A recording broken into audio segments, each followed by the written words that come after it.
Good morning friends. আজকে শনিবার, কালকে সরস্বতী পুজো, আজকে সরস্বতী পুজোর আগের দিন। তো আজকে বছর যেহেতু আমাদের কোনো পুজোই করতে নেই, তো আমি কিভাবে কাটাবো, কি করব অবশ্যই তোমাদের সাথে শেয়ার করব। কোথায় যাচ্ছি, কি যাচ্ছি, ততক্ষণ তোমার সঙ্গে থাকো, সাথে থাকো। সকালে এখন ঘুম থেকে উঠে কি করব, অলরেডি আমি বাসন মেজে রেখেছি। তো আমার বরের আজকে ছুটি আছে বলে ও আজকে ঘরটা ঝাড় দিয়ে ঘরটা মুছে দিল। এবারে আমি কি কাজ করব অবশ্যই তোমাদের সাথে শেয়ার করব। সকালবেলা যথারীতি ঘুম থেকে উঠে গেছি। যথারীতি ঘুম থেকে উঠে গিয়ে রোজকার যে ডেলি রুটিন করি সেটা হচ্ছে দাঁত মাজা, দাঁত ব্রাশ করা। আর আমার মেয়ের পায়ে একটু লেগেছে, সেই জন্য খোঁড়াচ্ছে। তো তোমাদের একটা বলতে পারি যে আইস ব্যাগ সবাই ঘরে একটা কিনে রেখে দেবে। আইস ব্যাগটা কিন্তু খুব উপকারী। আমি আমার মেয়েকে আইস ব্যাগ দিয়ে কিন্তু ওর পায়ের ব্যথাটা অনেকটা উপকার হয়েছে। তো যাই হোক, আমি সকালবেলা দাঁতটা মেজে নিচ্ছি এবং আমি হাত দিয়েই দাঁত মাজি। তো আজকে যেহেতু সরস্বতী পুজোর আগের দিন, অনেকে আবার সরস্বতী পুজোর পরের দিন সিজানো খায়, অনেক কিছু খায়, যাই হোক মেবি। তো আমাদের কিন্তু ওইসব নেই। তো যাই হোক, দাঁত মাজতে মাজতে একটু বেশ গান শুনে নিচ্ছি। দেখবে একটা ফেস্টিভ মুডে দেখবে সব কিছু বেশ ফেস্টিভ মনে হয়। তো তোমাদেরকে যেটা বলছি, একটা জিনিস তোমাদের মাথায় রাখা খুবই দরকার, খুবই জরুরি। সেই জিনিসটা হচ্ছে যে আমার যেমন আয় আমি তেমন বুঝেই ব্যয় করব। আমি আয়ের তুলনায় অতিরিক্ত ব্যয় করলে কিন্তু আমার সংসারে টানাটানি পড়ে যাবে, ঠিক আছে? তো ধরো তোমার আয় 5 টাকা আর তুমি ব্যয় করো 50,000 টাকার মতো, তাহলে কিন্তু সেই জায়গা থেকে কিন্তু তোমার মানে অসুবিধারই কারণ হবে।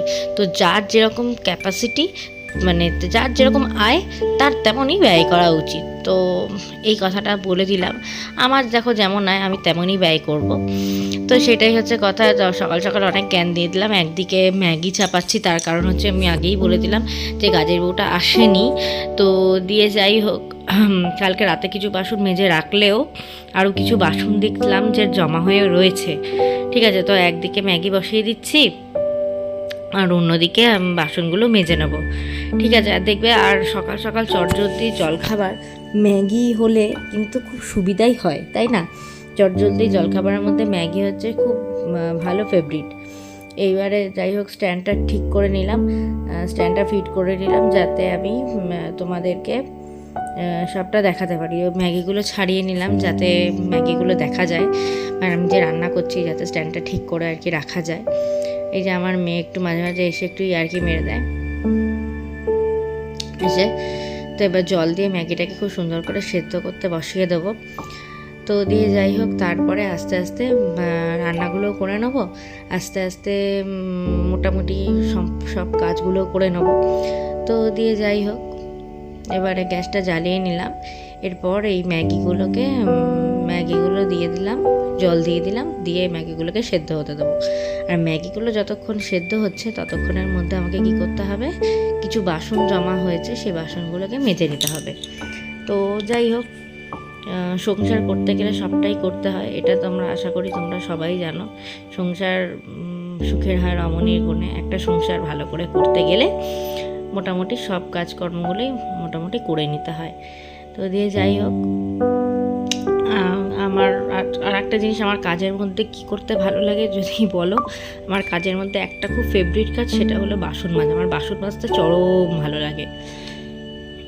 তো যাই হোক, আমি যখন এই ভয়েসটা দিচ্ছি তখন অনেক দিন পরেই দিচ্ছি। আমি মানে একটু লেট হয়ে গেল ব্লগটা দিতে, অ্যাকচুয়ালি খুব ব্যস্ত ছিলাম, এদিক ওদিকে একটু গেছিলাম। সেই ব্লগগুলো করে এনেছি, সেই ব্লগগুলো অবশ্যই তোমাদের সঙ্গে শেয়ার করব। তো দিয়ে যাই হোক, দেখো নিজের কাজ নিজে করার মধ্যে একটা আনন্দই আলাদা। আর আমরা এখানে নিজের কাজ নিজে করি না, কিন্তু যারা ধরো বিদেশে থাকে তাদের কিন্তু নিজের কাজ নিজে করতে হয়। বেশি বিদেশেও যাওয়ার দরকার নেই, তুমি এখান থেকে মুম্বাই দিল্লি সামান্য যাও, সেখানে গিয়েও কিন্তু কাজের লোকের যে স্যালারিটা হয় এত বেশি স্যালারি হয়ে থাকে। তো সেই ক্ষেত্রে খুব এক্সপেন্সিভ হয়ে থাকে। সেই ক্ষেত্রেও কিন্তু সবাই নিজের কাজটা কিন্তু নিজেই করে নেয়। তো আমিও চেষ্টা করি যে নিজের কাজটা নিজে করে নেওয়ার মতো আনন্দ কিছুতে নেই, কিন্তু যাই হোক তাও চেষ্টা করি যতটা পারার, যতটা সম্ভব হওয়ার ততটা করি। তো আর যতটা সম্ভব হওয়ার নয়, অ্যাকচুয়ালি আমার ঠান্ডাকালে না মানে কি হয়ে যায়, মানে শীতে না খুব মানে জল ঘাটলে না আমার প্রচণ্ড ঠান্ডা লেগে যায়, এই আমার একটা বাতিক আছে। তো সেই জন্য আমি আর কি শীতকালে মানে বাসন মাজতে গেলে আমার একটু শরীরটা খারাপ করে যায়, কিন্তু তবুও কিন্তু বাসন মাজতে আমার খুব ভালো লাগে। তো আমি জানি না, এই কাজটা করতে খুবই ভালো লাগে। তো ছোটোবেলা থেকেই আমি এই কাজটা করে থাকি।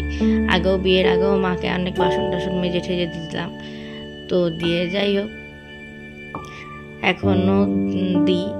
তো এবার যাই হোক, গল্প করতে করতে অনেক কিছু তোমাদের সাথে শেয়ার করলাম। জানো তো আমাদের দুর্গাপুরে যেটা হয়, আমি যেখানে থাকি আর কি, আমাদের বালি, আমার বাপের বাড়ি যেখানে, সেখানে কিন্তু খুব সুন্দর সরস্বতী পূজা হয়। এবং সেখানে কিন্তু মেকাল বলে একটা স্কুল আছে, সেখানে মেলা বসে, জলের উপর ঠাকুর করে। তো আমার এবছর সম্ভব হলো না তোমাদেরকে সেই ঠাকুরটা রিপ্রেজেন্ট করার। আমি চেষ্টা করব যে পরের বছর যদি পারি অবশ্যই তোমাদের ঠাকুরটা আমি রিপ্রেজেন্ট করার চেষ্টা করব, ঠিক আছে?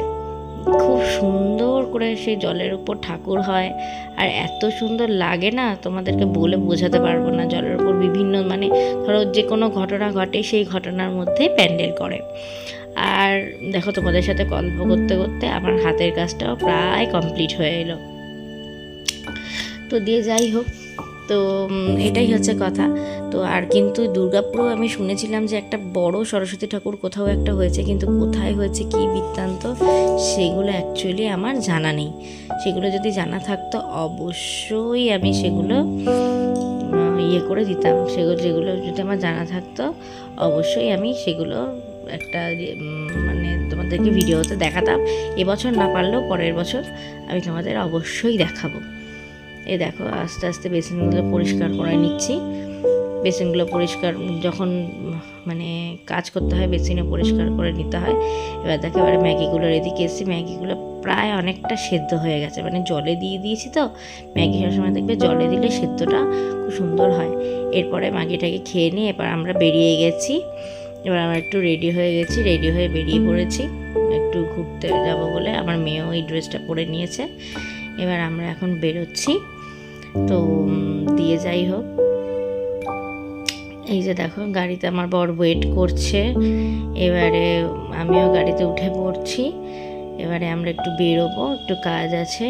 তো কাজ আছে বলতে আমার মেয়েকে একটুখানি কানের ডাক্তার দেখাতে নিয়ে যাব। ওর কানে একটা মানে খুব সমস্যা হয়েছে। অবশ্যই সেই ব্লগটা তোমাদের সাথে শেয়ার করব, কিন্তু ভেতরে ব্লগ করতে যে ডাক্তারখানে আমি অলরেডি চলে এসেছি। আর আমার মেয়ে খুব ভয় পাচ্ছে যে কি বলবে কি না বলবে। আর ভেতরে যেহেতু ক্যামেরা অ্যালাউড নেই, সেহেতু আমি ডাক্তারখানার ভেতরে আমি ক্যামেরাটা অ্যালাউ করতে পারলাম না।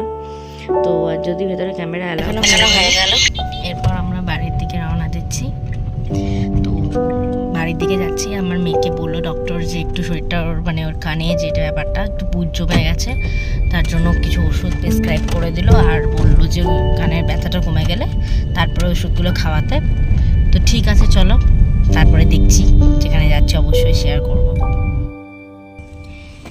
এবার আমি যথারীতি বেরোচ্ছি শিউরির উদ্দেশ্যে। তো আমার দেখো গাইজ ভুরু একদম প্লাগ করা নেই, তো বেরোচ্ছি একটু খেতে।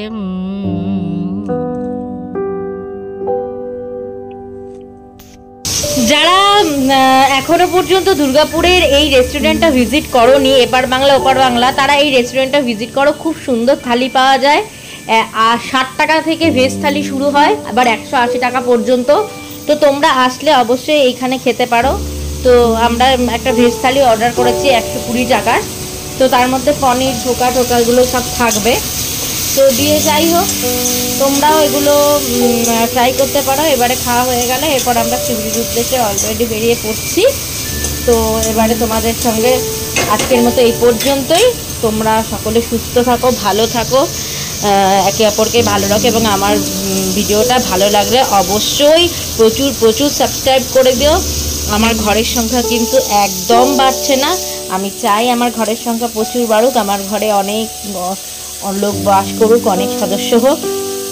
আমার চ্যানেলটা অবশ্যই সাবস্ক্রাইব করে দিও, পাশে থাকা বেল আইকনটা দাবিয়ে দিও। তো অবশ্যই চেষ্টা করো। এবং তোমরা সকলে সুস্থ থাকো, সকলে ভালো থাকো, ঠিক আছে? সকলে ঠিক থাকো। আর আমার ভিডিওটা কিন্তু পুরো দেখতে হবে। তো আজকের মতো টাটা, বাই। তোমরা ভালো থেকো, বাই, সুস্থ থাকো।